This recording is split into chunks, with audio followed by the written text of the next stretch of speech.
Hello everyone, আসসালামু আলাইকুম। আমি মাহবুবা রাব্বানি। সবাই কেমন আছেন? আল্লাহর রহমতে ভালো আছি। তো আজকের ব্লগটি হচ্ছে আমার বিকেল থেকে প্রায় 3টার সময় থেকে শুরু করেছি। আমাদের বাসার এই অবস্থা কেন, সেই জন্যই হচ্ছে আজকের মূলত ভিডিওগুলা। তো যাই হোক, এখানে আজকে রান্না বান্না মোটামুটি আপু করেছে। আমি এর আগে করেছিলাম গরুর মাংস আছে, চিংড়ি মাছ, কাবাব, পোলাও।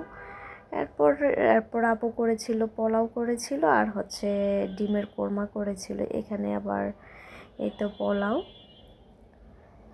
আমি আজকে রান্না করি নাই, আর যেহেতু অনেকটাই খাবার আছে আগের, এখানে হচ্ছে ডিমের কোরমা আর এখানে হচ্ছে সাদা সবজিটা আছে, সেই জন্য আর বেশি কিছু করা হয় নাই এই আর কি। তো যাই হোক, আর আমাদের বাসাগুলি দেখেন কি অবস্থা হয়ে আছে। আর এটা হচ্ছে আমাদের বাসার রং করানো হচ্ছে, সেই জন্য বাসাগুলি এতটাই এলোমেলো হয়ে আছে, কি বলবো, বোঝানোর মতোই নেই। ফুল বাসাটা যারা রং করায় তারাই বলতে পারবে একটা বাসা রং করানো মানে কি, ফুল বাসাটাই এলোমেলো। এখানে যাই হোক, আমি আবার কাবাবটা বসিয়ে কি করছি, চলে আসছে। আর আমার কাবাবের অবস্থা দেখেন, 12টা বেজে গেছে, কালো হয়ে গেছে। যাই হোক, খাওয়া তো যাবেই, সমস্যা নেই। তো আজকে হচ্ছে মূলত সেটা হচ্ছে, আপনারা কে কে খেয়েছেন এই শীতে অবশ্যই কমেন্ট করে জানাবেন। এটা হচ্ছে গিয়ে খেজুরের গুড়, খেজুরের রস দিয়ে আজকে আমি পায়েস রান্না করব।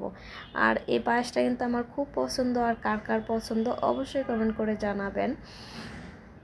এখানে হচ্ছে 2.5 লিটার, হ্যাঁ 2.5 লিটার পায়েস আমি জাল করেছি। জাল করে আমার কাছে জিজ্ঞাসা করছে কি, মা কীভাবে রান্না করব। পরে মা বলে দিয়েছে এতটুকু চাল দিতে হবে, এভাবে রান্না করতে হবে, এই আর কি। তো যাই হোক, বলছে যে যখন বলক আসে এই ফেনাগুলি এভাবে যাতে আমি উঠাইয়া ফেনাগুলি ফেলে দিই, এই আর কি। তো রান্না করতে অবশ্য বেশি ভেজাল না। আর আমি যেহেতু আর একবার এই পর্যন্ত 2বার রান্না করা, আমি চাউলের পরিমাণটা একটু বেশি দিয়ে দিয়েছি, এটা হচ্ছে একটু কথা। এরপরও যাই হোক, খারাপ হয় নাই, মাশাআল্লাহ অনেকটাই মজা হয়েছে। পায়েস রসটা একটু দেখা যায় যে লালচে কালার হয়ে আসছে।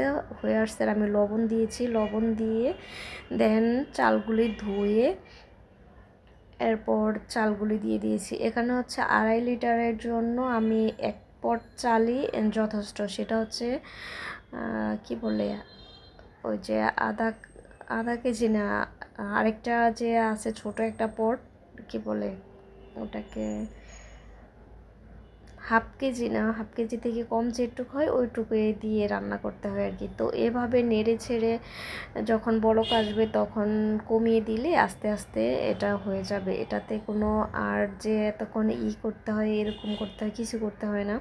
বলক আসছে যেহেতু কমিয়ে দিয়েছি, হওয়ার পরে যখন দেখা যাবে যে হয়ে আসবে তখন নারকেল কোড়া দিয়ে দিলে আমার জন্য রেডি। এই তো আমি বানিয়ে ফেলছি আমার পায়েস। তো যাই হোক, এখানে পায়েস রান্না শেষ হচ্ছে। আর এখানে হচ্ছে আমরা সকাল থেকে আসা হয়নি, এখন এশার নামাজের আজান দিয়েছি। পরে দেখলাম যে অর্ধেক রং করা হয়েছে বাসার, আর অর্ধেক এখনও করা হয়নি। এটা হচ্ছে আপেল কালার যেটাকে বলে, আগে ছিল সাদা, এখন হচ্ছে আপেল কালার। তো দেখতেছি ঘুরে ঘুরে, আমার হাজব্যান্ড বললো যে একটু যায় দেখো কেমন হয়েছে কাজটা। তো দেখেন এই তো কাজ দেখতেছি, আর আমার ছেলে এসে আমাকে প্রশ্ন করতেছে, মা তুমি কি করলো, এখানে তো গন্ধ বলতেছে, তুমি এখান থেকে চলে আসো।